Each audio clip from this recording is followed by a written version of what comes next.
Everyone. Welcome, welcome, welcome. Hello, everybody. This is Kimberlyn B. Under the Scope. We are back again Saturdays at 11 Mountain Standard Time. I'm excited to be here. It is December, you all, and this is the holiday edition.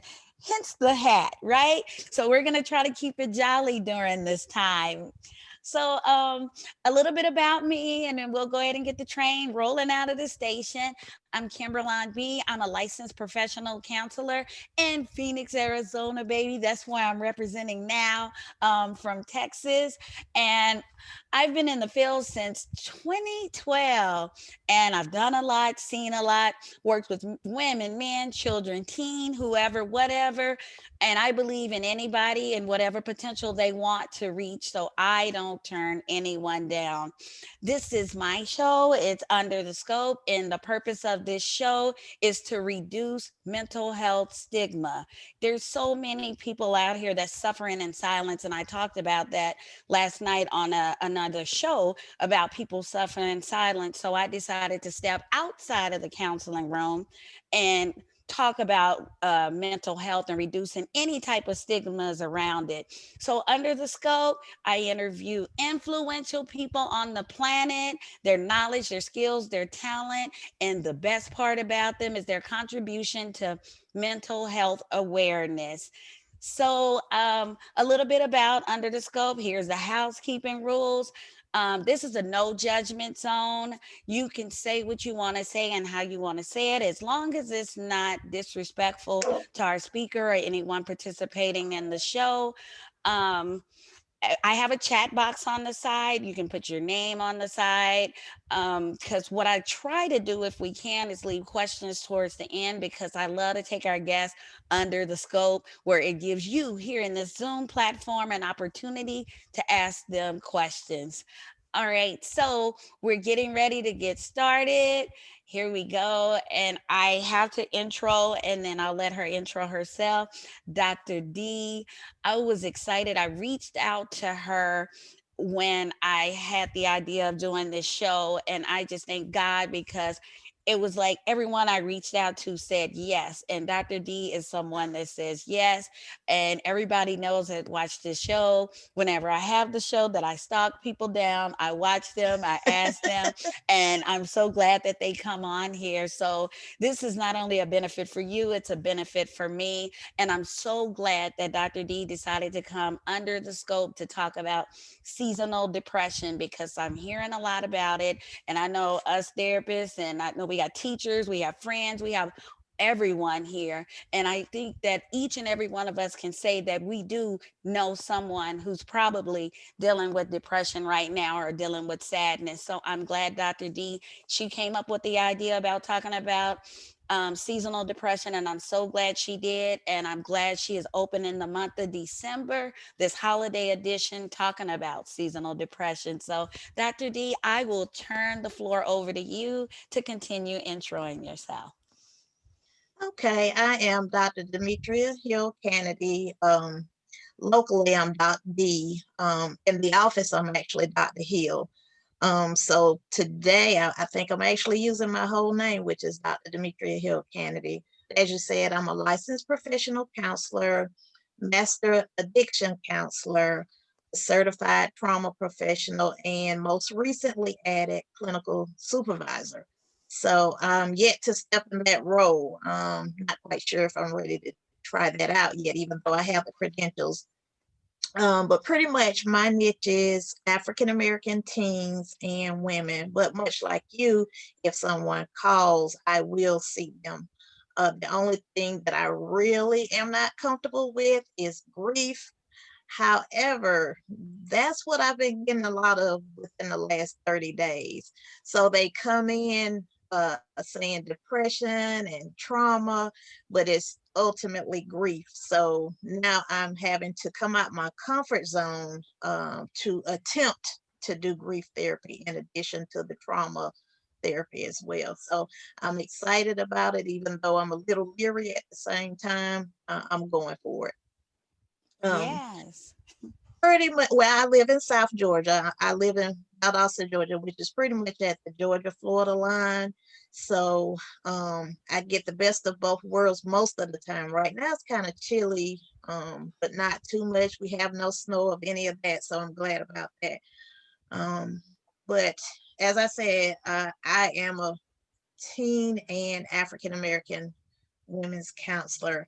A lot of what I speak on when I actually talk in public is mental health and spirituality. And then even when doing so with that, I incorporate African American women. So I utilize a lot of African American female pastors and therapists when doing those conversations as well. Because pretty much like you said, it's just about getting the stigma reduced. And I'm finding that more people are open to have the conversation now versus years ago. So, oh, hey, Covenant City, what's your first name? But yeah, so I think the more we're opening the conversation, the more they're apt to hear it. So I was excited last year. I was able to go to a few churches as well as do a mental health and spirituality conference so that we were able to have open dialogue about mental health and spirituality and how the two are pretty much correlated. So, in having those conversations, they were very receptive and eye opening because in their mind, everything was demon possessed. Or they weren't praying hard enough. So, to actually get them open to the idea of asking questions and being receptive to the information, I was happy about that and look forward to doing it this year until the pandemic hit. So, um, and the pandemic has been a beast all by itself. So, in addition to the depression from the pandemic, now we're approaching the holiday season, like you said, and the seasonal depression is kicking in. And I'm not sure if everyone on here knows, but there's a difference between the types of depression. So we have clinical depression, the major depression. Some of the other ones are persistent depressive disorder, perinatal depression, seasonal affective disorder, and psychotic depression. So there's just not one type of depression. So if somebody says I'm depressed, we have to kind of look into it a little deeper to see what that depression looks like for them, and if it's just like a momentary depression or if it's actually clinical. And it becomes clinical if it has persisted for 2 weeks or longer. So once they've kind of overgone that 2 week period, then we know it's clinical, and then we kind of put some things in place to address um, what type of clinical depression it may be. Just kind of a brief definition of depression. It's a mood disorder that causes distressing symptoms that affect how you feel, think, and handle daily activities such as sleeping, eating, and working. And like I said, to be diagnosed with depressions, your symptoms must be present every day for at least 2 weeks. So that's what clinical depression looks like. Some people will just say they have the blues, and any and everybody can get depressed on any given day. But when it starts to go past that 2 week mark, that's when it becomes the clinical depression, pretty much like we said. With a persistent developmental disorder, depressive disorder, it used to be called dysthymia, but the DSM changed it when it upgraded to the DSM-5. So now it's persistent depressive disorder. And those symptoms last for at least 2 years. So if a person has been depressed for at least 2 years or longer, then that is the persistent depressive disorder. Perinatal depression. Women with a perinatal depression experience full-blown major depression during pregnancy and after delivery. Even though some of it is called postpartum depression, it's called perinatal as well. And there are some therapists that specialize specifically in the maternity depression and postpartum depression. So we have different areas and niches that we all can, tackle depending on your area of interest. And we will discuss the seasonal affective disorder, which is known as SAD or seasonal depression. And it typically goes and comes with seasons. Even though we're focused on the holiday season, it can happen at any time of year, whether the fall hits. Some people get depressed when the fall comes. Some people get depressed when there are anniversary dates like the death of a loved one or divorce date. Any significant date can cause that seasonal depression. So it's just not around the holidays, but the holidays is when most people experience it and begin to pay attention to it. And it typically begins before Thanksgiving and does not end until after the new year. So that's what we'll kind of discuss today. And then the last one is the psychotic depression. And this type of depression occurs when a person has severe depression plus psychosis, and that is having the disturbing false fixed beliefs or delusions and hearing or seeing upsetting things that they cannot hear or see, which is called hallucinations. So, as we said, there are many types of depression. It's just according to what that particular individual may experience when they are having a depressive episode. So, as I said, we will kind of kick into the seasonal affective disorder. And I'm going to read what it says because I have not looked at everything. I must apologize, a little ill prepared, but we're going to wing it anyway. Seasonal affective disorder is typically during the early winter and late fall, as I stated, and will go away during the spring and summer. This pattern, though, is known as the winter pattern of seasonal oppressive affective disorder and depression. Some people will experience it during the summer months as well, and that is called the summer pattern or summer depression, but not too many people experience it during the summer. So some of the signs and symptoms of seasonal affective disorder, it is not considered a separate disorder, but it is a type of depression characterized by its recurrent seasonal pattern with symptoms lasting about 4 to 5 months per year. Therefore, the signs and symptoms of SAD include those associated with major depression and some specific symptoms that differ for winter pattern and summer pattern. Not every person with SAD will experience all the symptoms which are listed below. And some of those will include feeling depressed most of the day, almost every day, losing interest in activities that you used to enjoy, experience changes in appetite or weight. And some people, they will not eat during that time. And then you have others on the other end of the spectrum that are emotional eaters and just eat, eat, eat, eat. So it can go either way. It just depends on the individual. Once again, some people have problems with sleep. They will sleep for extended periods of time to supersede the 10 to 12 hours. Some people that I've come in contact with may sleep about 16 hours a day, which is extreme. And then you have some that won't sleep at all because they're too anxious to sleep and they may sleep 2 hours. Most of the ladies that have been coming into the office lately, they're sleeping between 3 and 4 hours, and that's a max in one given night. So they are experiencing the seasonal depression, but their pattern is a little bit different from these that are on here because theirs are related to deaths. They've had a series of deaths during this time of year for like 7 or 8 years straight. So it's like they've lost at least 1 to 2 family members each year for the past 8 years during the holiday season. So they experience that depression as it relates to that because of the deaths, not necessarily the holidays.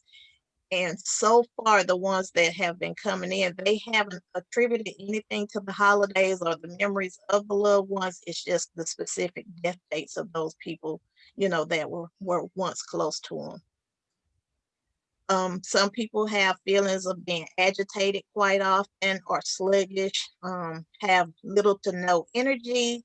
They feel hopeless and worthless, have difficulty concentrating, and they're having frequent thoughts of suicide and death. And I work the crisis team as well, which is what happens with that. there's a 1-800 crisis line that people can call, which is the Georgia Crisis Access Line, when they're having problems with depression, psychosis, suicidal thoughts, or homicidal thoughts. Sometimes these individuals will call in themselves, and in other cases, family members will call in for them. And a lot of what we've been getting in most recent months are the suicidal thoughts. At the beginning of the pandemic as well, we had quite a few calls as it relates to the teenagers that were feeling suicidal. And their thing, since it was a different change of routine for them, not being able to come in contact with friends or not being able to see friends, not being able to go to school, they were having the feelings of worthlessness and hopelessness, and and some of them were having the suicidal thoughts as a result of it. I think there were even, well, I know for um, one young lady did actually commit suicide. So we had to kind of have an emergency um, presentation on suicidal thoughts, via Zoom, because we weren't able to get to the kids. But the pandemic has caused, some significant depression and the suicidal thoughts. And now you're adding the holidays on top of it, and people can't visit family members. Um, so in addition to them not being able to visit family members and the typical holiday depression, we kind of running into a double dose of depression, even though it's associated with this time of year. So with the winter pattern, the specific symptoms may include the oversleeping, which is termed also hypersomnia, overeating, which they noted that it's particularly carbs that are being ingested more so than anything else. Weight gain, social withdrawal, which right now we want to get out, but we can't. So a lot of people are having cabin fever because they want to get out versus, well, typically we would want to stay home during this time, but now we want to get out and experience being around people, but we can't. And in Valdosta, our numbers are going up significantly. Like they doubled in the last month. We're over 5,000 people being positive for COVID now. So that's a huge number for this small area. So most people are kind of home, trying to stay healthy. Specific symptoms for the summer pattern may include trouble sleeping, poor appetite, restlessness and agitation, anxiety, and episodes of violent behavior. So those are some of the summer symptoms. As you can see, the symptoms differ a little bit in the summer versus the winter. And it says, how's it diagnosed? To be diagnosed, the person must meet the following criteria, which is they must have specific symptoms of major depression or more specific symptoms like those which were listed earlier. The depressive episodes must occur during the specific seasons, during the winter months or the summer months, or at least for at least 2 consecutive years. However, not all people with SAD do experience the symptoms every year. So you may skip a year where you feel pretty good during the Christmas season, and then it hits the following year. Or you can have it occur every year, same time, same week, same day, or whatever. So it just depends on the individual once again, but most patterns are the same. Pretty much like that cyclic depression, which I don't think the DSM calls it cyclic depression anymore, but you could tell when a person was cycling because they'd be doing good, and then say like when March hit, they'd cycle and go to the hospital or be hospitalized or something. And then they're fine for another 3 or 4 months, and then they're back in the hospital again. So the SAD kind of works the same way, but it's during the seasons versus something else. And it says the episodes must be much more frequent than other depressive episodes that that person may have had at that time of year during their lifetime. And when it says who can develop seasonal affective disorder, it says millions of American adults already have the seasonal affective disorder. It didn't give a specific number. Some of them will give us a specific like millions, but this particular information didn't. And it said it occurs more often in women than men, and it occurs more often in those who live farther north where the days are shorter in the wintertime. And it gives the example of people in Alaska or New England are more likely to develop than people who are living in Florida. And it also said it will begin in young adulthood. So most of the people, like I said, that have it, they're not aware of it. If they haven't been clinically diagnosed, they just figure they have the blues. I have the winter blues or I have the summer blues. But depending on how long the episodes occur, then we know it's actually depression. And it could be clinical or just the seasonal affective disorder. I'm just talking. Does anybody have any questions thus far? I just like the information that you're giving so far, especially explaining that there are levels to this depression, that it's Mm-hmm. not just one type of depression. Mm-hmm. And how you explain how the seasonal can either be in the winter or the summer or the patterns. I think that's interesting. I'm glad you shared that, like the difference between and some of the symptoms that may be present in winter Mm-hmm. that may not necessarily be present in summer or winter or vice versa. Um, Mm-hmm. so I just really fast, I do want to ask you this Mm-hmm. question. Okay. Um, so why is it that women are more prone to depression than than anyone else? My personal opinion is that we're more emotional. Yes. And so since we actually feel our emotions, then we're more apt to be more depressed or more sympathetic or more empathetic. And if we see a situation where we can't fix, a lot of times that will cause us to feel some type of way. Um, and a key point is that it can also be genetic. So it depends on your genetics as to whether you have that predisposition for depression. It can kind of be a generational thing. You can break it, but if you don't know to break that generational cycle, then you kind of follow that same cycle that your mom followed or that your dad followed, or if it was his mom, or so it can be linked to genetics as well. So it just depends. um Men's depression look a little bit different.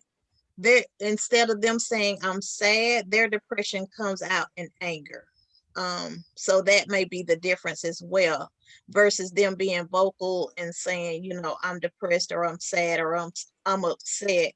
They rather fuss, curse, and fight. So that's the difference between the two. A lot of times, how I kind of dictate and find out my information as to what exactly it is with the man, I'll do an anger assessment, and specific questions that I ask on that assessment will lead me back to the information that I'm trying to obtain. And then I'll kind of inform them, hey, you're depressed. That's why you're angry. Or, what was your relationship with like your what was your relationship like with your mom? What was your relationship like with your dad? And a lot of times if there's an absent parent, that kind of correlates as well. And then I'll have an aha moment. I say, okay, this is not necessarily anger issues, even though that's the way it presents, and it's more so a depression. Okay, I was reading the chats as we're going on, and I'll see if you'll answer too, or if anyone else have any questions. One comment is, "I appreciate all the information. I'm soaking it all in. Probably why everyone's quiet." Um, and then it says, "Women aren't given the space to feel. We are pressured to be wife, mother, chef, maid, and be on at all times." And that is so true. But my personal opinion is still take your me time. Even if it's only 15 minutes, take it. If you got to get up 15 minutes early, if you got to hide out in the bathroom for 15 minutes, take it. And it doesn't have to look like, whatever everyone else's self-care look like. It can just be you sitting quietly for those 15 minutes, or you meditating. Sometimes I'll get my coloring book. Yes, I have a coloring book, and I'll color. I have a paintbrush and my little notebooks. So if I hide out for a while, then I'll, get that done. And by the time somebody realizes that I'm missing, then I'm back. I'm good for another 3 or 4 hours. But you definitely have to take that me time. Um, I also, well, I haven't been able to do it this year, but last year I had workshops called the Unmasking. And in those workshops, the women were given the space to feel.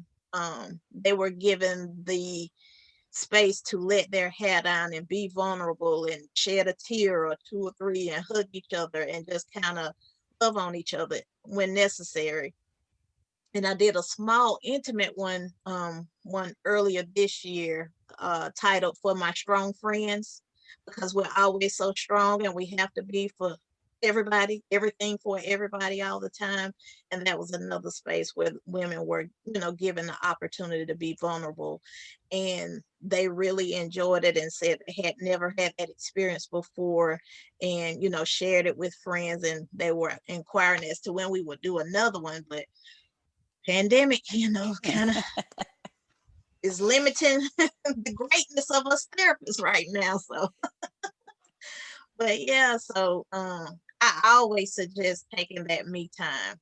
Um, and like I said, it doesn't have to look any specific way.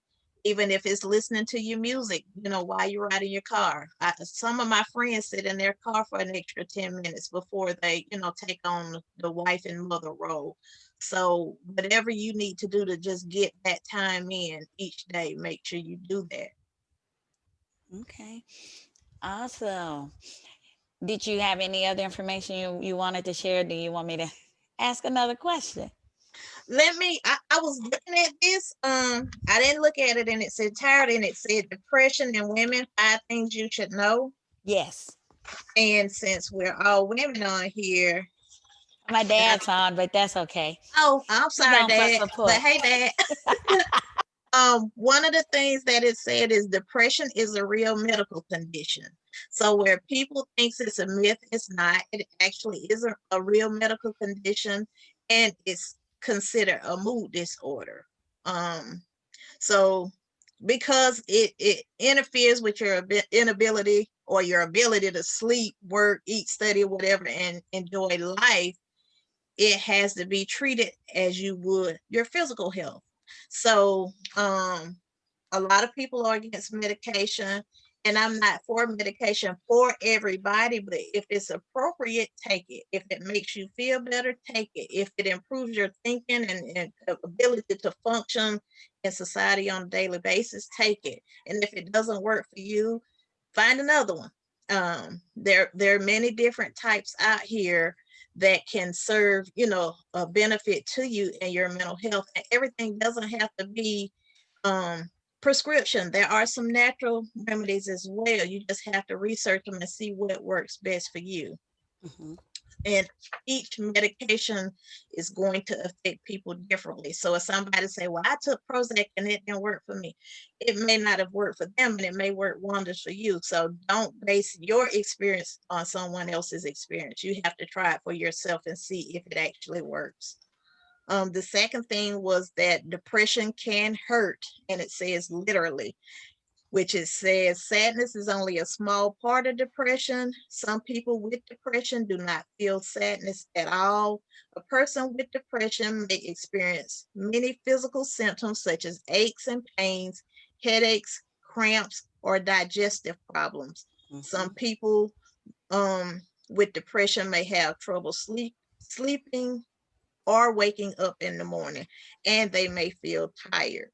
So if you experience too much energy or fatigue, um, like I said, if you lose interest in the hobbies that you used to enjoy, you can't concentrate anymore, then you may need to reach out to your primary care provider first and see if it's a physical health thing. And then if they recommend you trying some medication or recommend that you go to a therapist, then I would recommend that you follow up. with the therapist as well. The third one was certain types of depression are unique to women, which was the premenstrual dysphoric disorder. I don't know if I read that one. No, I didn't read that one on the other one. But there's the premenstrual dysphoric disorder, which refers to the moodiness or irritability in the weeks before your cycle.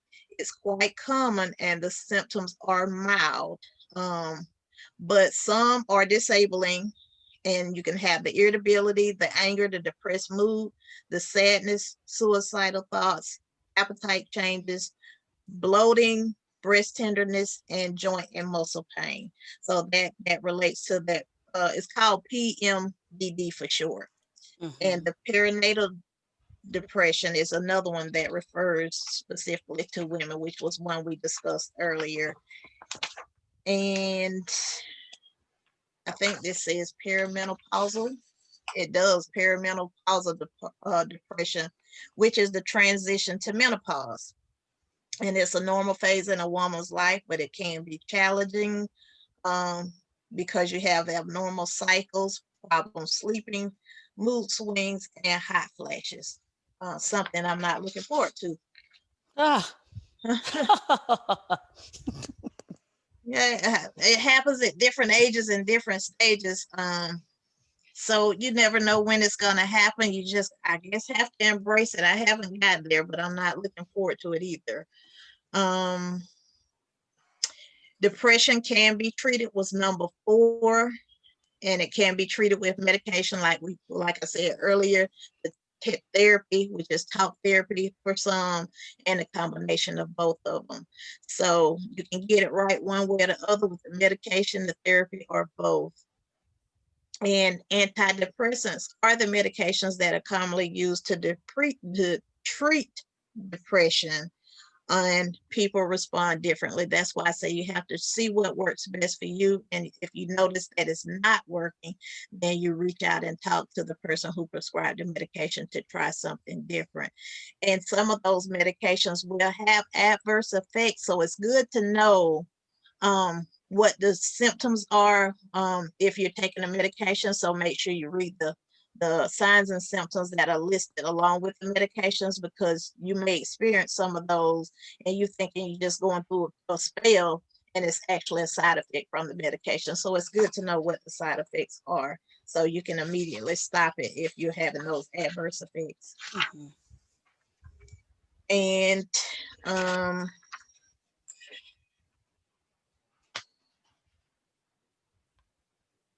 I thought it was interesting too, even though I haven't gotten to number 5, but it says what to consider when looking for a therapist. Ask about their areas of expertise, what kind of treatments they use, how they'll evaluate your progress, and if that therapist doesn't work for you, don't be afraid to reach out to a different therapist.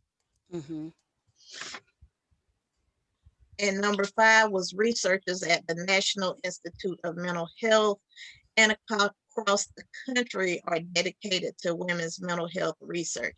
So a lot of times you can look on that National Institute of Mental Health and get information as it relates to women and depression if it's something that you want to know and you don't have the information. And there's another book, and I can't think of the name of it, and I didn't bring it in here with me, but it is very good information, and I'll give you the title of it so you can share it. But it pretty much gives you like the physical health diagnosis, it gives you mental health, and it has spiritual connotations to some of those issues, and it has like the scriptures that can go along with that. And some of those issues, some of the mental health issues have spiritual roots attached to them versus physical health problems. So I thought that book was interesting, and it's one that I use a lot of times during presentations. So I will gladly give you that book, and it's written by the guy. He's a psychologist and he's a minister, so it has great information in it. And that's pretty much the information that I had looked up and had prepared. So I'm ready for any other questions. You ready to go under the scope. I really like the information that you're sharing. Just a couple of more comments was that I agree self care is important when you were talking about self care. Another participant said this is awesome, so needed and very informative. Thank you. And another comment was great discussion, wonderful information. So I'm excited that you brought the information here and that you are ready to go under the scope. Um, Depression is just so it's so real, and actually reducing the stigma that's surrounding it, because it does. Me and a friend was talking last night, we was chatting on the show about how when you're going through something, whether it's depression, you have a tendency to like isolate Hmm. and just deal with it. And it's just us having to break this suffering in silence. My thing is Hmm. like, no, sis, no, sis, no suffering in silence. Let's Yes. break out of this and either try the medication, go see a therapist, try both, but just try it. I'm glad that you said just try it. And if that doesn't work, whether it's the medication or the therapist, then switch it. Hmm. You have Hmm. the ability to switch it. So, all right, everyone. So, Dr. D say she's ready to go under the scope. Anyone have any questions that I may have missed or may have not been addressed? And she's willing to address. So, let's go. And while I'm waiting for the questions, I did write an ebook that has coping skills in it for different types of everyday mental health situations. I'm And gonna get a number one with on whole wheat. Oh, wait, hang on. Oh, she went back. Sorry, she went back. She went back on mute. it's a free I'll ask ebook, my like question I real said. quick. Okay. I forgot what it is. Hello, your information is Hey, so informative, and I am enjoying the show. okay. When someone has a mental health disorder, is that right, Hmm. or a mental health? Yes. Um, and if they're not able to get to their therapist, is it good to have a team or someone to speak with or talk to? Um, is that what kind of team exactly are you referring to before I Um, answer that? like just somebody to talk to if they're A not able to support get a hold of their system. therapist. Yeah. Yes, a support system is very, very necessary. And I use myself for example. Like right now, my therapist actually has COVID and has been battling COVID for at least about a month now. She's been in ICU for 3 weeks, and so I don't have access to her. And um, dealing with a lot of the women that are coming into the office that are having these grief issues. She's the one that I would normally call and say, hey, this is what I have going on. This is what I need. Give me some recommendations because that's not my population. That's her population. And she can kind of give me something to work with right quick. So since she's not accessible to me right now, that's causing me a little anxiety. And then in addition to, I don't know how she is physically. I don't know if she's gonna make it. Because she's having some significant problems as it's relating to COVID. And then with some family members acting just a straight donkey right now, and I'm having to remove myself from it. I can't get to her to say, okay, let me just vent. So I'm in a space right now where I've got to have some other support therapists in place so that I can keep myself functional for the people that I've got to see.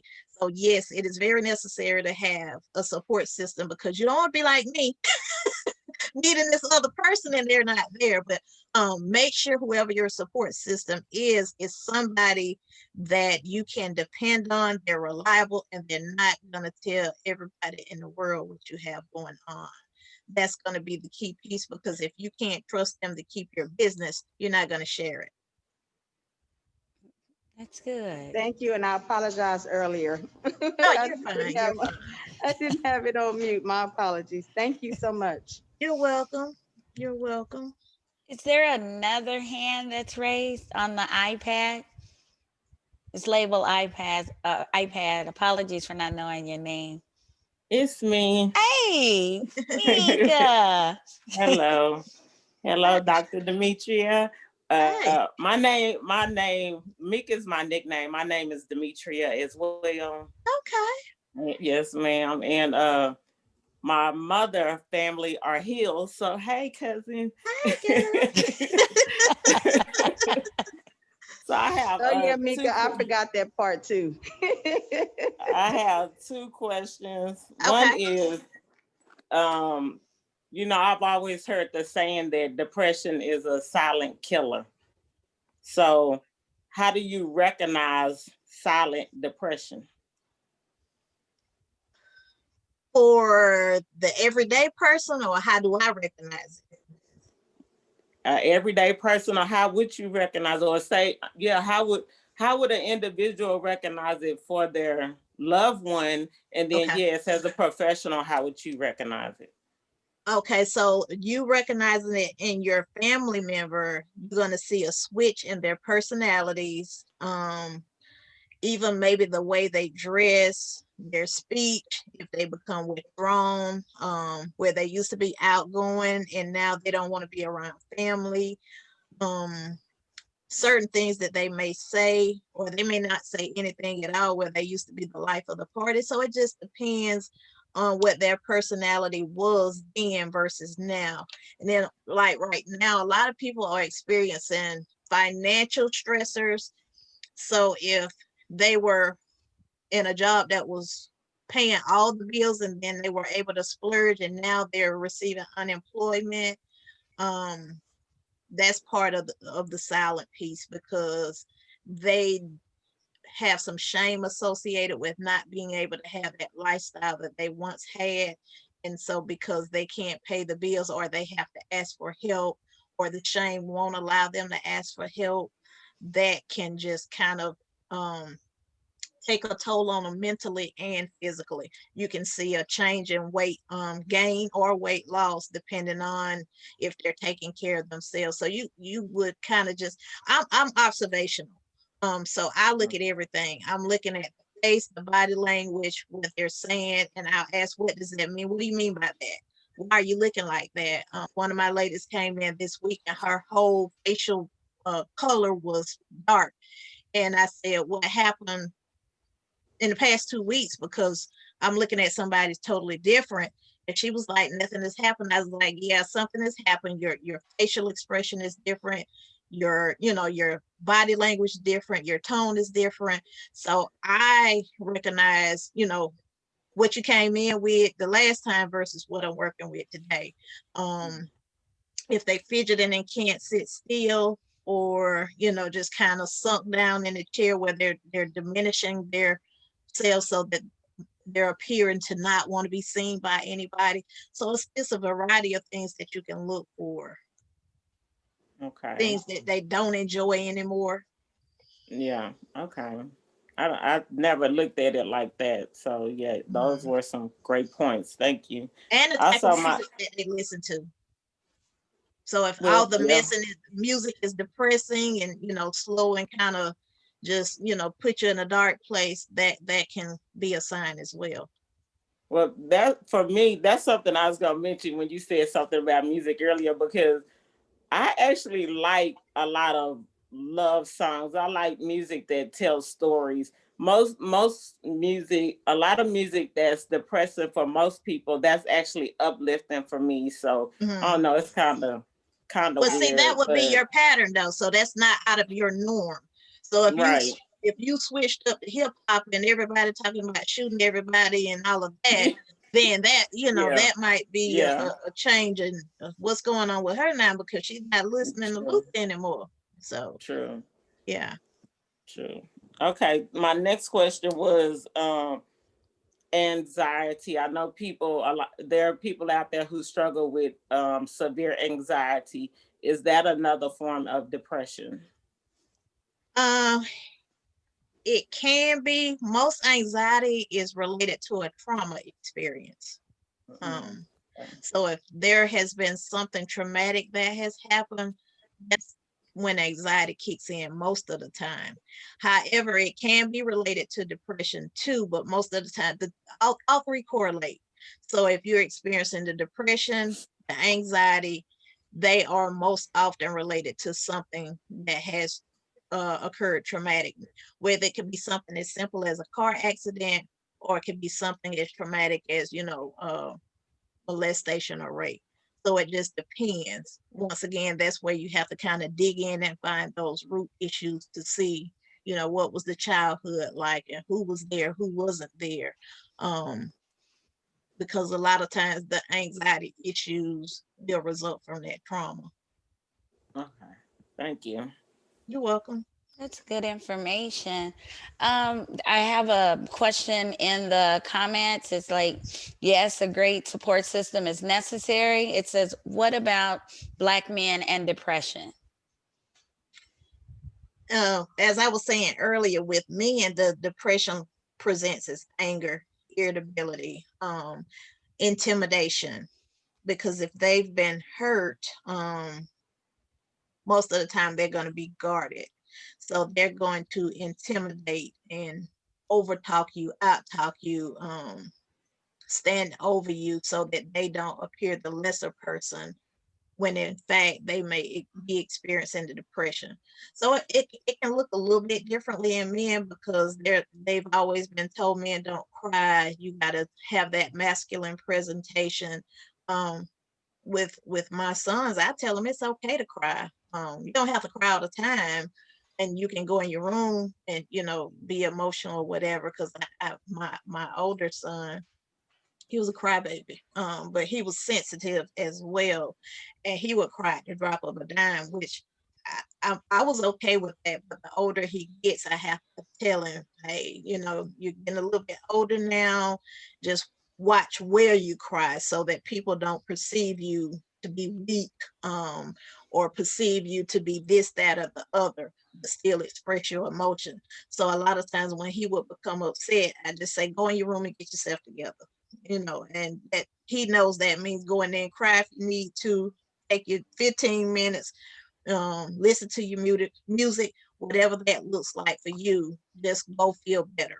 But I would never tell him not to cry. I always share it with him. It's okay to cry. It's okay to express your emotions. Even when he gets mad with his dad, I allow him to vent. I might be devil's advocate and say, why you tell him that?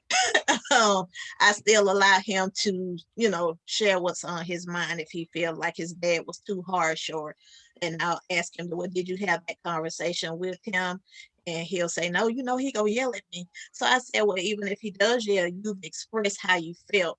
So I want my sons to be comfortable with expressing themselves, regardless of what that looks like. I don't want them to be the ticking time bomb.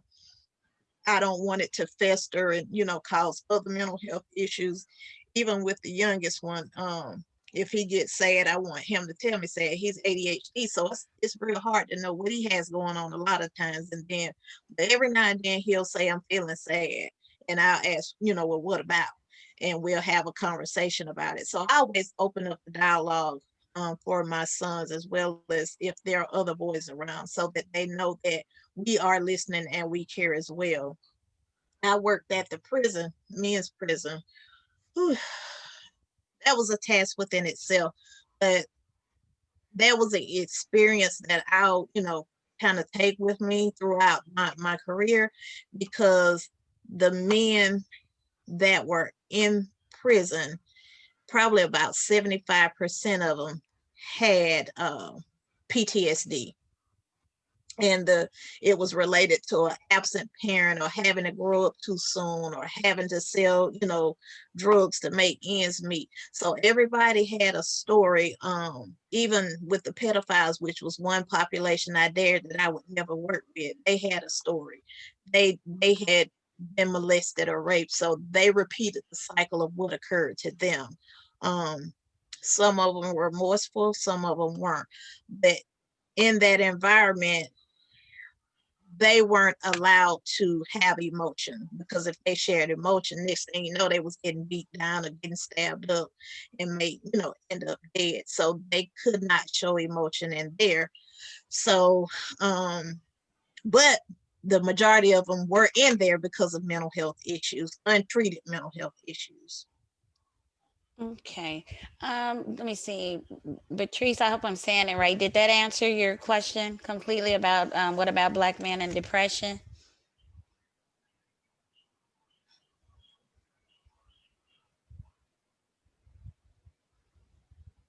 Okay, it did. All right. So another question is like, what do you do if you need counseling for depression, but you can't get in to see someone until 3 weeks, especially if this is your first time going? Is it, I mean, let me see. Is it, hold on. I can do, okay. So this person's asking for a friend. Is there someone else that that person can talk to, or what can they do like in the midst of the wait? If there is a college in that particular city, the colleges have clinics where their counseling students are, and they're normally free clinics. And there are also community mental health centers that are free where you can do a walk-in appointment. Even if you have to do that walk-in appointment till you can get to the therapist of your choice, then I advise that. If it's a depression of a nature that requires like immediate help, I would suggest calling that crisis line. They have licensed therapists that will talk to you on that line, and it does not always warrant, say, benchmark, which is what I do, coming out to do an assessment. Sometimes it's just you needing to get on that phone and talk with the therapist, and they will do that. And they have a text line. So if you don't want to talk to someone, you can actually do the text line. And they have platforms like Teledoc, BetterHelp, um, oh, what's the other one? It's another one. So they have like some tele mental health platforms that you can get on to get that immediate help versus, waiting 3 weeks to see a doctor. Because I know some issues are pressing where you can't wait those 3 weeks. All right. Because I know we have another question. It said, if they have insurance, you can go to, is it ZocDoc.com? Sorry, yeah. Let me see. I think it's, yeah, ZocDoc. That's in the chat. So Mhm. thanks for that information too, Patrice. Choice, yeah, I see your hand up. Question. How do you get Black men to go get help? How do you find a way to help them, especially when you can see it and you know it's happening to them? They show no emotion. They don't speak. They don't talk. They don't say nothing. They don't speak back. When you say hi, they just sit there and just look like they're mad at the world. That's a tough one there. Because there's that stigma attached, most men aren't gonna go. Most of the men that I see is because they've been mandated to come, or their wife has made them come, the courts have made them come, or because they have gotten to that point where there's no point of return and they gotta talk to somebody. They're not proactive, they're more reactive. Um, and in most cases, their jobs depend on them seeing someone. You have very few that will reach out just because to talk to someone. So that's a difficult one to get somebody in there. A lot of times, what you can do is just kind of um, maybe reach out to somebody online or be listening to something where somebody's talking or giving a seminar and ask them to listen in with you and see if they identify. But yeah, getting them in the office is a hard one. Good question. Thank you. You're Very welcome. thank you. And another thank you. All right, another question for you. How can you handle depression when you have worked since you were 15 and been healthy your whole life, and now the life you've always wanted or the life you have prayed for, and now you're always sick or hurt? Um, is the physical illness like debilitating, or is it just like a, a physical illness that may just be not seasonal, but for a few weeks or a few months versus the rest of your life? Because it is several different ways you can kind of handle that, because that may be a seasonal depression because this particular season in your life is limiting you from being able to do whatever versus you having to readjust your whole life because of a lifelong illness. So it kind of depends, and I'm one of those that bring faith into my practice. So I often tell people you're going through things either for a reason or a season, and sometimes those things which you experience may not necessarily be for you but be for someone else. Your testimony is going to help someone else, so it depends on the situation. It's kind of hard to answer that question not knowing what type of illness it is and how long it will be. Well, it's neuropathy. Hmm. Um, like I said, worked hard my whole life, never was sick, never been into the hospital. Um, then God blessed me with my husband and my children. And now that I'm at a point where, I'm happy about everything God blessed me with that I have prayed for. And now that I have it, I can't enjoy it like I want because 95% of the time I'm bedridden from neuropathy. Um, I also have 3 bulging discs. There's a pinching a nerve, so my walking is limited. Um, and I'm a diabetic, so all this stuff crashed down on me at one time. And Hmm. thank God, God blessed me with a wonderful husband that is very supportive. He do everything he can for me, and he blessed me with 2 beautiful girls. But now that my life is where I want it to be, it's like I can't do anything. And because I have been so independent, you know, now depending on someone to take care of me is it's a humbling experience, but it's put me in a place where I feel bad because they have to help me all the time. Okay. And I'm going to say that you said two different things. One thing you said is God blessed you with it before you got these conditions, so He prepared you for what you would be going through. And the other thing is that it may be time for you to take your rest physically, because you worked so hard your entire life. Now it's time for you to allow your mind and your body to rest. And until you can do that, you're going to continue to experience depression because you're thinking about what you can't do anymore versus what you can do and what you have. Because you just said He blessed you with a husband that's able to provide and take care of you, and He loves you, and he has also given you 2 beautiful children who love and adore you. So you got what you prayed for. So that in itself is a blessing. And you got to learn how to enjoy it regardless of the physical health, because this might be a faith test more so than anything else. And I know that's probably not the answer that you was looking for, but sometimes when we won't sit down on our own, God will sit us down.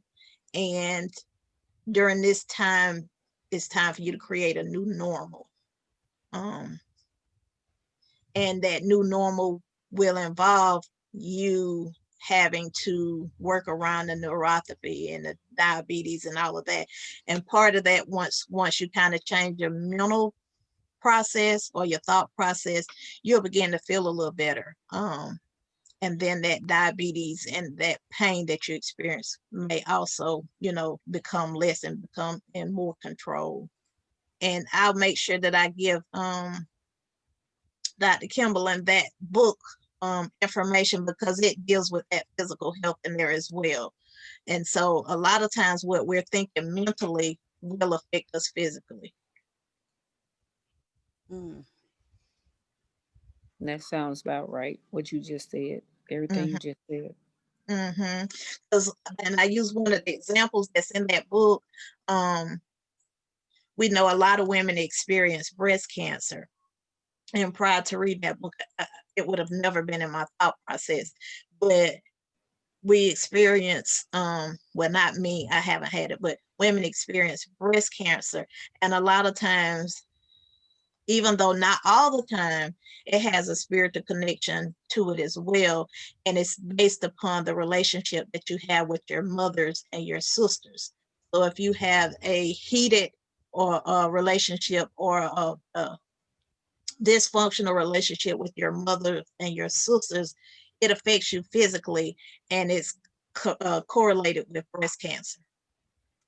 So I had to make sure that I learned, hey, I don't have no sisters, but I got some sister-in-laws that's some doozies. So I was like, Lord, let me, forget these women. Let me not interact with them because I don't need no breast cancer, and I need to make sure my spirit stay intact. But it's things like that you would never think about, because mentally we are holding in all this baggage, and it's taking a toll on us physically. Even the rheumatoid arthritis has connotations to it. So I'll make sure that she gets that book information so that you can get it off of Amazon.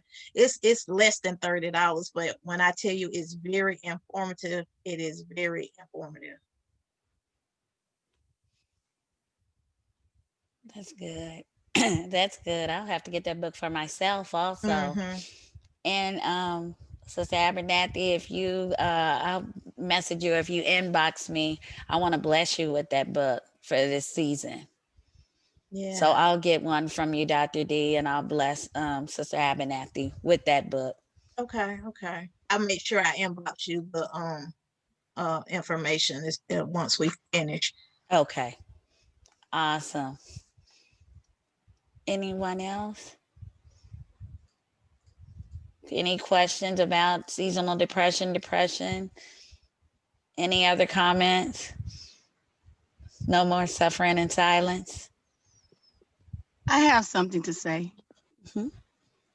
I want to thank you for bringing on Under the Scope, because Oh, it has been a great joy, a great pleasure, and it has helped me in my own way that I never knew that it would. So thank you, Kimberlyn. oh, Thank you. thank you, Choice Choice. Thank you. Anyone else? Oh, all right. So we Googled your name and see some books. So that will segue us into, if no one else have any comments. Um, Taking Back My Soul. Oh, Okay. she's talking. Well, Hey. I did author some books, not in totality by myself. Well, I do have a few that I wrote by myself, but that particular book, Taking Back My Soul, there are two books that deal specifically with the mental health issues and Black women. And I wrote in book one, which is oh my goodness, Taking Back My Soul. What is it? Oh God, the truth of who I am. Thank you for putting that on there. The truth of who I am. My story is actually in that book. And what it is all African American women, and some are therapists and some are pastors. And there in the first book, there are 7 stories. In between each chapter of everyone's story, whatever their issue was, I wrote the mental health information as it pertained to it. So once I got everybody's story, I put the information in there that correlated to that individual's issue and how they were able to overcome their mental health while practicing their spirituality as well. Also in book one, my mom is one of my co-authors, and my mom is a Jehovah Witness, and I never knew how she totally became a Jehovah Witness. So that was interesting to read her story. Um, Dr. Gina Golden, she's a Black hypnotherapist. Her story is in there. Um, there are 3.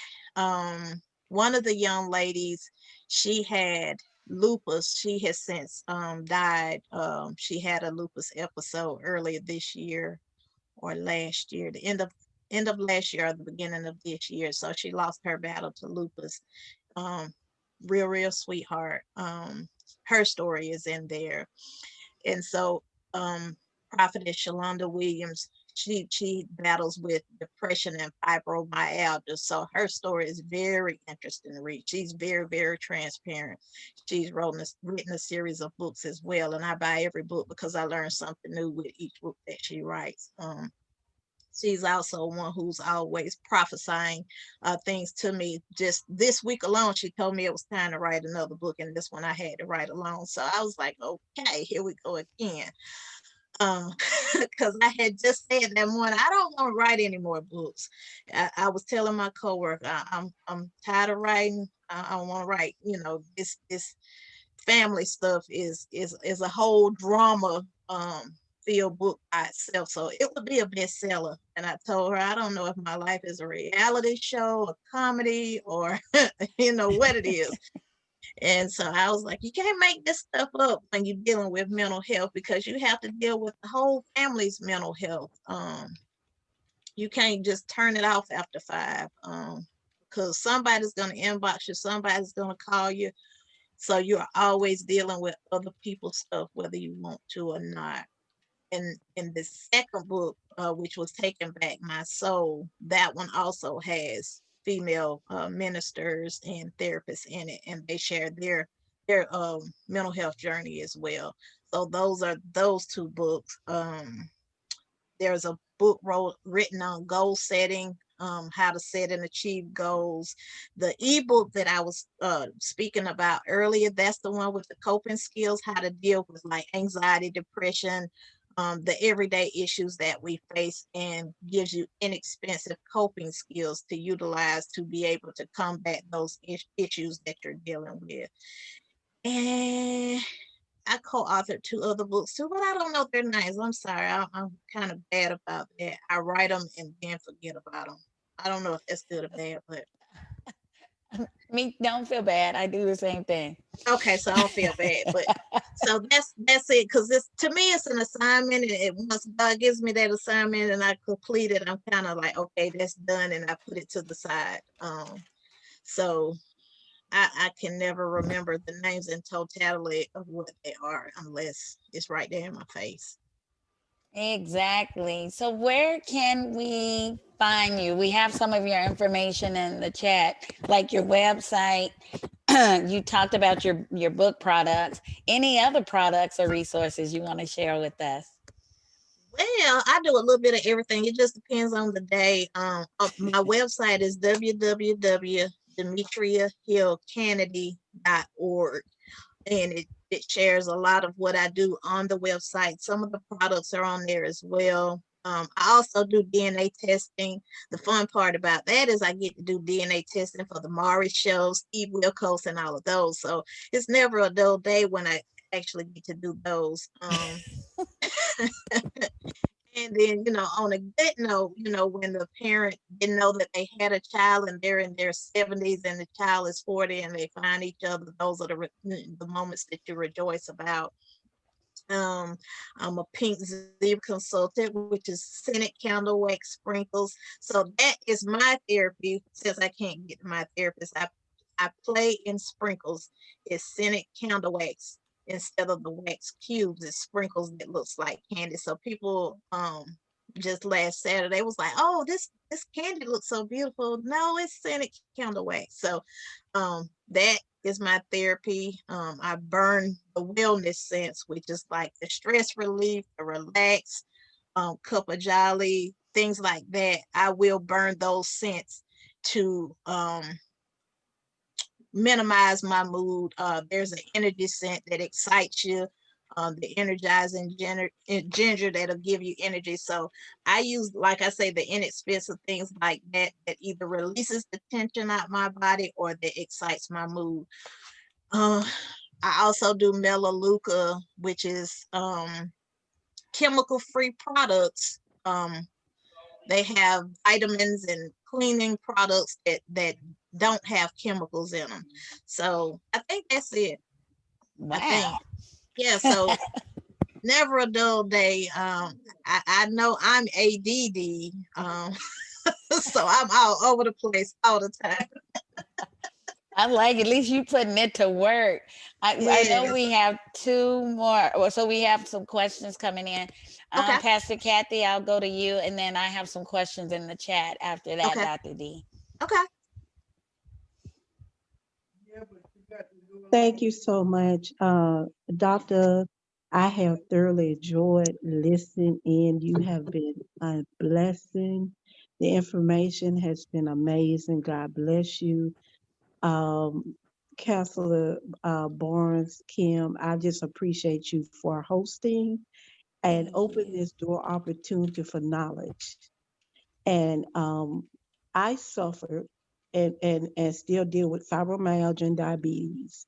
So what has really opened my eyes for years when I went through my illness and suffered with the pain, I didn't understand what was going on with me with the pain. And I was not aware that the pain caused me to go into depression. And I couldn't hardly cope. Well, listening to you explain the correlation of the two, although I later learned in my 30s that some of it was genetic, with my mother, but yet some of the pain we're dealing with and within our illnesses that we're dealing with um, technically is one of the cause and effects of the what we experience with the depression. So that there, me learning the pain I was dealing with and how it put me into depression mode, it opened my eyes to that I dealt with anxiety too because I dealt with trauma and molestation when I was a little girl. So I dealt with the trauma part of anxiety, and then I dealt with depression and all of it. And it did take spiritual help. And it took me going to counselors and the psychiatrist. So I encourage my friends, my family often to go get the help. And it's healthy to just sit down and talk to someone. And that's how I got better. I know I'm where I am today because I took the step to get the help. If I did not talk to people like him and my psychiatrist and other counselors, I would be a basket case because my head would not be straight. Because I dealt with so much pain, I would cry. I didn't know emotionally, like you talked about our emotions as women. I, I didn't know what to do. I was all over the place. But just the therapy and counseling helped center me, and the spiritual piece helped center me. So, I thank you for what you have shared, and it really just brought it full circle for years for what you tied it up. You really did. So thank you so much for the information. All You're right. more than welcome. I Uh, did have my son to go grab the book. I don't know if you can see the title of it, but it's titled A More Excellent Way. But Hmm. I'll still take a screenshot of it for you. Great. Be in Health, and the author is Dr. Henry Wright. And it has a DVD in there as well. So um, if you don't want to read it and you want to actually listen to the DVD, it has that in there. Like I said, it has all the physical, not all, but it has a lot of physical health in there. It even has about the headaches, the tension headaches, the immune system, the gastrointestinal system. So it addresses like all the body, arthritis, fibromyalgia, just like you said, unforgiveness, and all of that. So a Yes. lot of those things are blocks to our physical healing as well as our spiritual healing. So I'm glad you shared that, Miss Thank Kathy. you. Thank Mhm, you. You're mhm. welcome. all right. So I just got like a question to ask you because I know like during the season, it's a question that's in the chat also. In this season, while you talking about like the grief and the loss. and we've been going through so much with the pandemic. So let me see. I want to ask, you know how people have gone through so much during the pandemic? We could have, for example, lost family members to COVID or to illness, or just lost them unexpectedly. And you know that they're kind of like going through so much, and they're like in such a broken, dark place, maybe not Mhm. suicidal per se, but dark. Um, how, and you see that they're struggling and you want to be there to help them. How can you help somebody that's going through if they've suffered such a loss and they're broken? Um, in that instance, you just kind of have to be a listening ear. Um, show up, but not show up too often, or show up often enough, depending on who the person is, and extend support. Because they may not know what they need, because it's a new normal for them as well. Um, and then sometimes simply just asking, what can I do? How can I help? Is 50% of the battle, because no one ever asks. They just say, I'm sorry for your loss. And I'm sorry Mm-hmm. for your loss doesn't bring them back. And even with some of the people that I've seen, I haven't seen anyone that has lost anybody to COVID, but just for the general losses, have them to process the feelings related to that, whether it be verbally or through journaling. Um, I have a lot of my women to journal, because they're not ready to have that conversation. And um, telling them to journal, and you don't have to share. I never ask to see, what the journal writings are. If they decide to share, then okay, let's discuss the little part that you're sharing. What emotions did you feel when you wrote that? What happened? Were there any triggers? Some of my people throw their stuff down as they're writing. And then in doing so, what emotions did you feel that made you throw that notebook across the room? And so once we get to the emotions, then we discuss the emotions, and I just allow them to vent or feel, keep that box of tissue right there, whatever they need in that moment. So each individual is going to be different, because it's going to depend on their relationship with that person. And I can use my brother. When his mom died, I was more upset than he was. They had a very broken relationship. So once he and I sat down and had a conversation, and he shared his experiences with me, the only thing I can say is, if you're okay with your choices, I'm okay with your choices.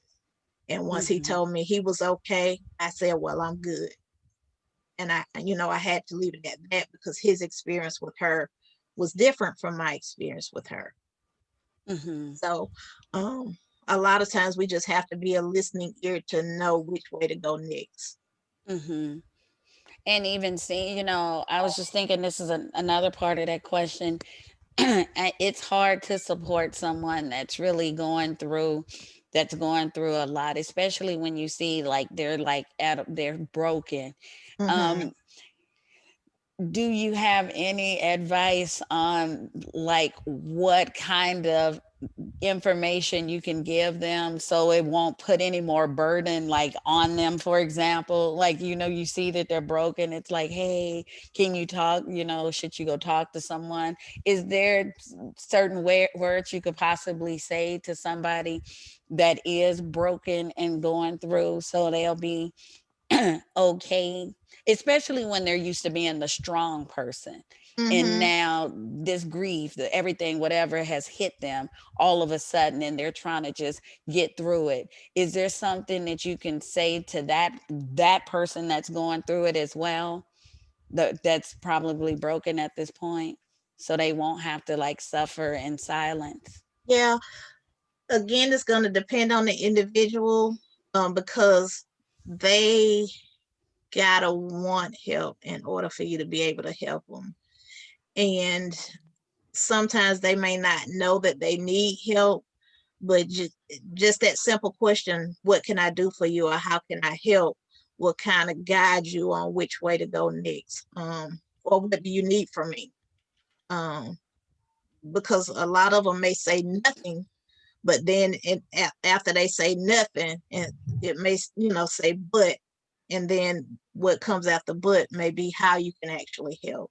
Or, you may can say, hey, let me pay for you to get a manicure or a pedicure, because they're not going to take care of self.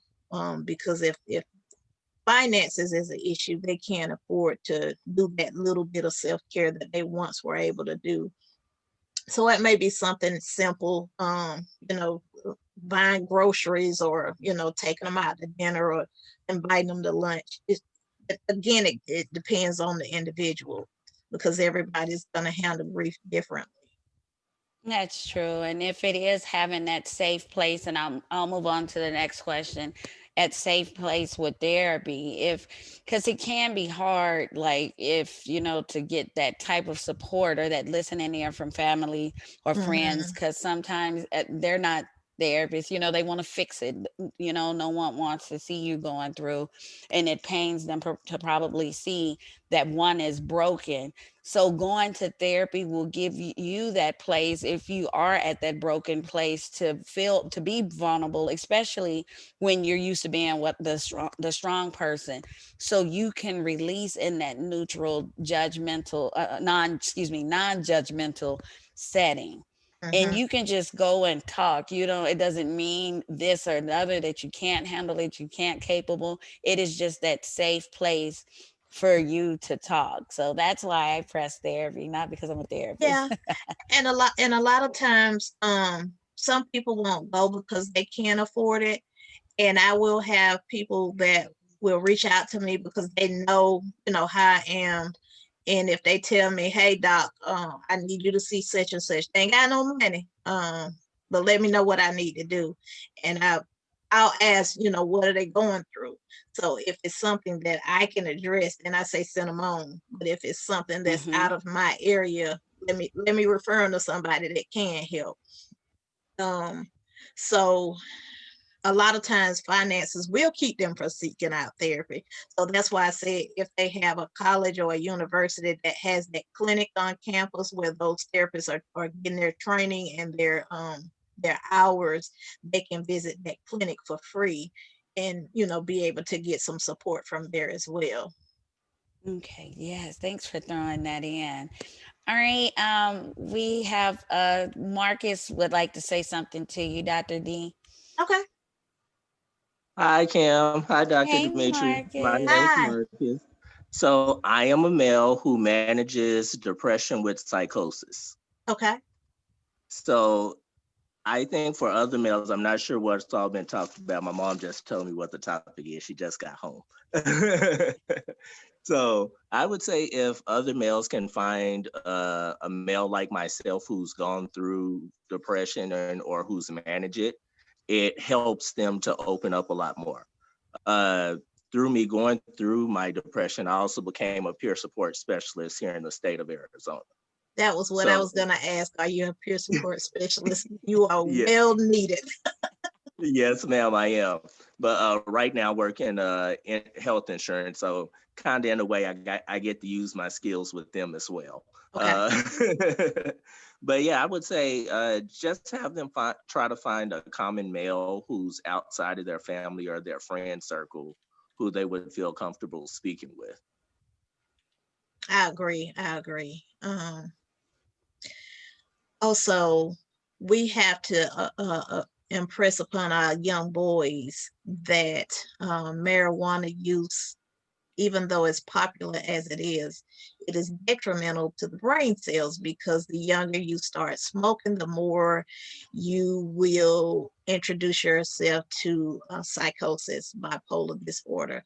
Um, I had a teenager that I saw maybe 2 years ago, and I got called on him for a crisis call. I was trying to figure out how I knew the name. And once I got to the home, I was like, okay, I remember you. And he was like, I thought I'd never have to see you again. And I was like, well, that's what happened when you do stuff you don't have no business doing. But we had to kind of take a step back. And when I got to the marijuana usage, which I already knew he smoked marijuana, but I was like, you know, was there at any given time that you smoked and it appeared to be different. And so he was like, yeah, I left campus one day and I smoked some and I felt like the hook after I smoked it. So immediately, we knew that it had been laced, but now he has a diagnosis of schizophrenia as a result of just thinking he was going to smoke marijuana. But just with the plain marijuana, it will lead to bipolar disorder in males, just from just the simple use of it. But then now there's just not plain marijuana anymore, because you don't know what people are putting in it, so you have the ability to have that drug-induced psychosis, because of. So we have to just press upon them that it's not cool, to not just use marijuana, but Molly and Flock and everything else, even because the rappers are singing about it and making it seem like it's, this wonderful Absolutely. lifestyle. And it's really not. Absolutely, I agree with that. Mhm. But yeah, I just want to introduce myself and just put it out there that yes, I am one of those males who have come forward with my story of depression, and I think I've helped a few people, not sure, but I do have people who tends to talk to me and enjoy me lending an ear. Mhm. Mhm. And you, like I say, you are needed. You're probably needed more so than we are, because you're that voice for an African American male and you have that experience. So they would be more apt to talk to you than they would to us, because you can identify with what they're Oh, experiencing. yep. Oh yeah. Mm. Yeah. So that was all. So you Awesome. guys have a good day and take care. I gotta go You make too. myself some breakfast. You too. You too. Thank you. Yeah, anyone else? This has actually been awesome, Dr. D. Awesome. Make sure you give me your information so I can pass it out. And I do want to Okay. bless Sister Abernathy with the book to just Okay. help her with the coping skills. And I was looking at some of the titles over there in the chat, and I said I may need to browse through a few of the books myself. Um, and I just want to say this is awesome. You're always welcome to come back. This was phenomenal. And I hope everyone got something out of this. And I also want to say thank everyone for coming to Under the Scope, because even though I have special guests that are influential people, each and every one of you are influential to me. And if it wasn't for you, there wouldn't be no me or no Under the Scope or anything. And I just want to say thank you, thank you, thank you. We have Dr. D's information. Please reach out. We have numbers. Call your crisis line, go to your college. We have resources. Dr. D has books. In the chat, there's also her website. Purchase a book. Not for you, purchase a book for a friend. Why not? Hey, y'all, it's the pandemic. We can't really go anywhere anyway. The numbers is going up. Let's start this reading. Let's start passing out Yes. books. So I want to thank everybody again for coming to Under the Scope. We'll be back next week. So we'll transition from seasonal depression because it's real and we need to address it. And next week it'll be hope and encouragement. Hope to see you there. Under the Scope with Kimberlon B. That's me. Holiday edition next week, 11 a.m. Under the Scope, where good tea and reads are welcome. See you next week. All right. Goodbye. Bye, everyone. Thank you. Thank you. Thank you. Bye-bye. Bye. Thank you. Goodbye. Have a good Bye. day. Thank you. You too.